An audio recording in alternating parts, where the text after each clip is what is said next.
এসে পৌঁছালাম বিষ্ণুপুর, আর এটা পড়বে বাঁকুড়া ডিস্ট্রিক্টের মধ্যে। 135 স্পিড উঠেছে আমার। আর এই খড়গপুর তো বিভিন্ন কারণের জন্য বিখ্যাত। নাম্বার 1 মানে 3টে কারণে মেনলি বিখ্যাত। একটা হচ্ছে এটা হচ্ছে, আর মেদিনীপুর পর্যন্ত আমি লাস্ট এসেছিলাম। আর এই দিকে স্টেশনগুলো একদম অচেনা, নতুন একদম অচেনা। হ্যাঁ,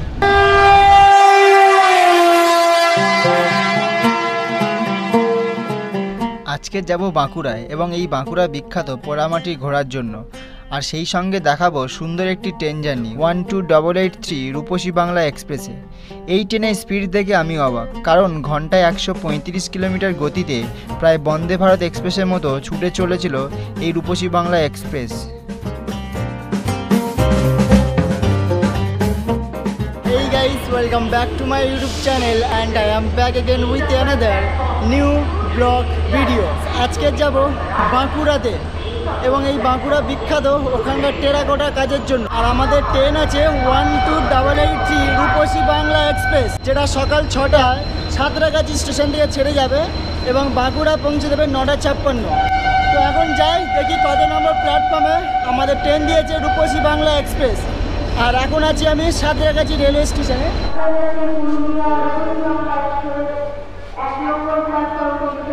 এই মাত্র আমাদের ট্রেনে এখনও অ্যানাউন্সমেন্ট করছে আমাদের 12883 রূপসী বাংলা এক্সপ্রেস 1 নম্বর প্ল্যাটফর্ম থেকে ছাড়বে এই সাঁতরাগাছি স্টেশন থেকে। তো আমরা এখন 1 নম্বর প্ল্যাটফর্মে ওয়েট করছি, এখনও ট্রেন দেয়নি যদিও বা। আর এই হচ্ছে রূপসী বাংলা এক্সপ্রেসের লোকোমোটিভ, ওয়াপ 7 দিয়েছে আজকে। তো আমরা এখন যাই, আর আমার হচ্ছে আজকের কোচ পজিশন D1। চলো। 42 মিনিট লেট করে অবশেষে রূপসী বাংলা এক্সপ্রেস ছাড়লো সাঁতরাগাছি স্টেশন থেকে। এই ট্রেন বাঁকুড়া পর্যন্ত টোটাল ডিস্টেন্স কভার করবে 233 কিলোমিটার। তো এটাই হচ্ছে আমার সিট 75, আর এখানেই পড়েছে ধারে। আমি এই টিকিটটা করেছিলাম প্রায় 3 দিন আগে। তো 3 দিন আগে টিকিটটা পেয়েছিলাম, বাট কনফার্ম হয়ে গেছে। আর আজকের আমি আছি সেকেন্ড সেটিংয়ে। তোমরা চাইলে জেনারেলে যেতে পারো বা এসিতে যেতে পারো। তো সমস্ত ভাড়া আমি ডিসপ্লেতে দিয়ে দিলাম। আর আমাদের এই ট্রেনের ফার্স্ট হল্ট হচ্ছে খড়গপুর, আর 160 কিলোমিটার নন স্টপ যাবে।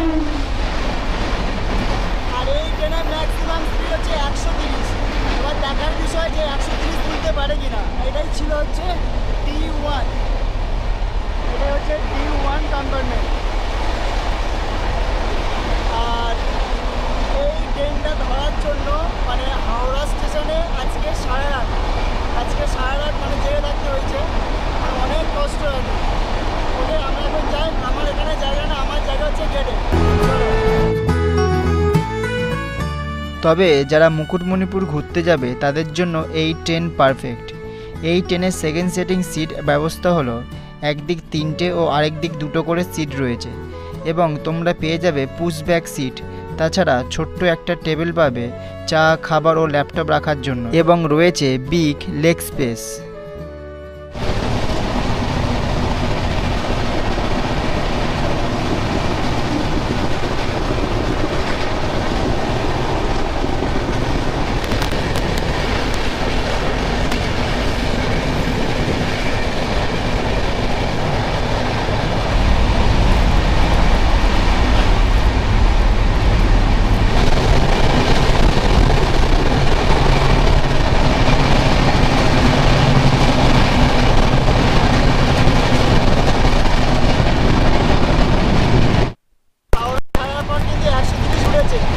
সেটা ক্যাপচার করতে পারিনি।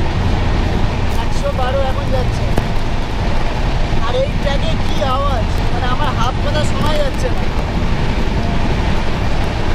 ট্রেনের এই ট্রেনের কি গতি, মানে একটা স্টেশন পার হচ্ছে, ক্রস করছে, জাস্ট মানে 5 থেকে 10 সেকেন্ড লাগছে, অত লাগছে না।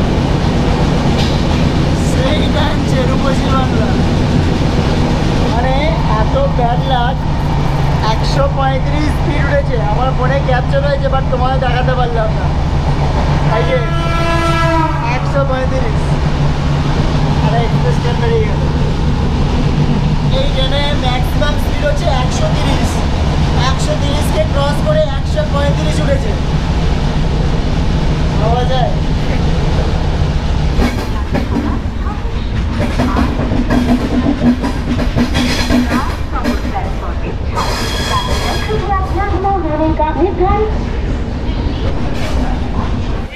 107 কিলোমিটার নন স্টপ রান করার পর আমাদের রূপসী বাংলা এক্সপ্রেস এসে পৌঁছে দিল পৃথিবীর 4র্থ দীর্ঘতম রেলওয়ে প্ল্যাটফর্ম খড়গপুরে। আর এই খড়গপুর তো বিভিন্ন কারণের জন্য বিখ্যাত। নাম্বার 1 মানে 3টে কারণে মেনলি বিখ্যাত। একটা হচ্ছে এটা হচ্ছে পৃথিবীর 4র্থ দীর্ঘতম রেলওয়ে প্ল্যাটফর্ম। আর 2 নম্বর হচ্ছে এই প্ল্যাটফর্মে মহেন্দ্র সিং ধোনি মানে টিসিতে কাজ করতো, টিকিট কালেক্টর। আর 3 নম্বর হচ্ছে এখানকার যে আইটিআই কলেজ রয়েছে সেই আইটিআই কলেজের গুগলের সিইও পড়াশোনা করেছে। তো এই মেনলি 3টে কারণ, সেই 3টে কারণের জন্য খড়গপুর বিখ্যাত। প্ল্যাটফর্মটা দেখো যে কতটা লম্বা, মানে অলমোস্ট 1.5 কিলোমিটার এরকম হবে, মানে দুটো পরপর এক্সপ্রেস ট্রেন দাঁড়িয়ে যাবে, এতটাই লম্বা। ওকে আমরা যাই। আর আমাদের ট্রেন এখানে 4 মিনিটে হয়েছিল, এবার সিগন্যাল হবে। তো বহুত লেট আছে বলি না, জেনারেলি এই ট্রেনটা লেট থাকে না। আমি তো 2-3 বার এই ট্রেন থেকে জার্নি করেছি। আচ্ছা, এর আগে জার্নি করেছি।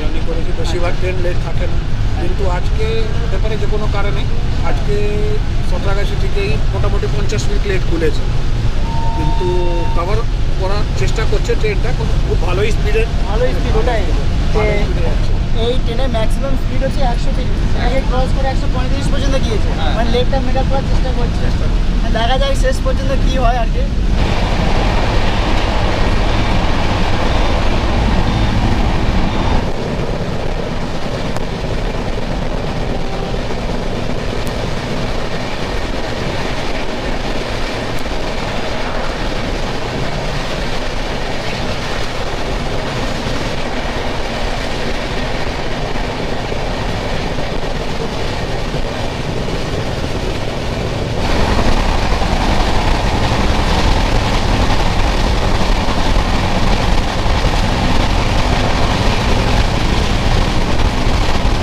ওকে, আমরা এখন এসে পৌঁছালাম শালবনিতে।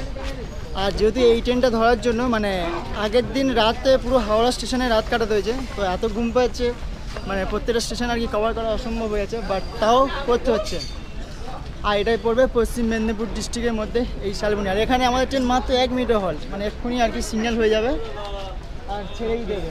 হ্যাঁ, MH Mithun block, MH Mithun block. আচ্ছা, গড়বেতা কি ফেমাস আছে? গনগনি হচ্ছে বিখ্যাত বাংলা জ্যানকানেন বলা হয়। আচ্ছা, গড়বেতা স্টেশন থেকে একটু দূরে গেলেই। ও আচ্ছা, তো আমরা এখন শালবনি স্টেশন ছেড়ে যাচ্ছি। আর মেদিনীপুর পর্যন্ত আমি লাস্ট এসেছিলাম, আর এই দিকে স্টেশনগুলো একদম অচেনা, নতুন একদম অচেনা। হ্যাঁ, তো প্রত্যেকটা স্টেশন আর কি কভার করার চেষ্টা করব। মানে এই ট্রেনটা ধরার জন্য আর কি আগের দিন হাওড়া স্টেশনে একদম সারা রাত জেগে, তো অনেক ভোরবেলা যেহেতু সাঁতরাগাছি থেকে এই ট্রেনটা মানে 6টা 30-এ।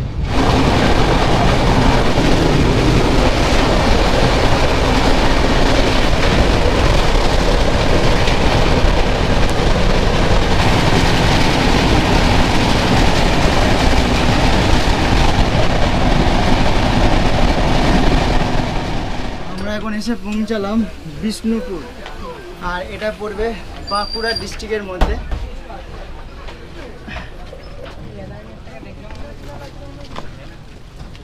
So welcome first time Bankura. এবং এই বিষ্ণুপুর চলে এলাম, আর এর ঠিক পরের স্টেশন পড়বে আর কি আমাদের ডেস্টিনেশন, সেটা হচ্ছে বাঁকুড়া। আর এই বিষ্ণুপুরে বিখ্যাত সেই পোড়ামাটি মন্দির বা টেরাকোটা মন্দিরও বলা যেতে পারে। মানে অ্যাকচুয়ালি দেখা যায় যে টেরাকোটা মানে যে মাটি পুড়িয়ে মেনলি এখানে যে শিল্পগুলো তৈরি করা হয় এখানকার মানুষদের, সেটাই হচ্ছে প্রধান মানে কি বলবো আর কি জীবিকা এরকম বলা যায়। আর অনেক ডিটেলস আর কি মানে সংগ্রহ করতে হয় গুগল থেকে হোক বা আশেপাশে এই লোকাল মানুষদের মুখ থেকে আর কি শুনে শুনে ডিটেলসগুলো বলতে হয়। মানে ব্লগিং করা যে তোমরা বলে দাও যে শুধু ট্রেন কভার করে দিলাম না, এই ডিটেলসগুলো বলা অনেকটা ডিফিকাল্ট, যে ইজি নয়।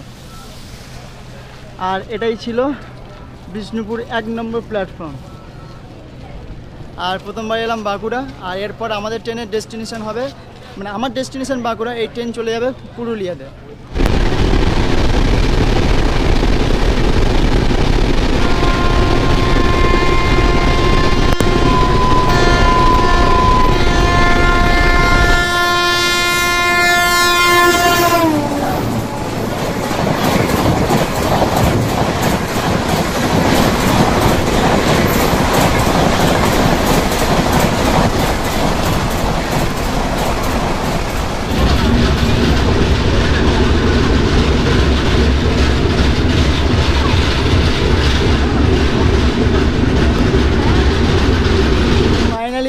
সাঁতরাগাছি থেকে 230 কিলোমিটার রান করার পর ফাইনালি পৌঁছে গেলাম বাঁকুড়াতে। অ্যান্ড এটাই হচ্ছে আমাদের লাস্ট ডেস্টিনেশন। আর আমাদের এই ট্রেনটা চলে যাবে পুরুলিয়া, মানে এখান থেকে আর 4-5টা স্টেশন, তারপর হচ্ছে পুরুলিয়া। আর এখানে হাফ মানুষ নেমেই গেল এই ট্রেন থেকে। আর আমাদের ট্রেন এখানে আসার টাইম ছিল 9:56, প্রায় 32 মিনিট ডিলে করার পর আমাদের ট্রেন এসেছে এই বাঁকুড়া স্টেশনে। মানে সাঁতরাগাছি থেকে প্রায় 1 ঘন্টা লেট করে ছেড়েছে এই ট্রেন, অনেকটাই মেকআপ করেছে।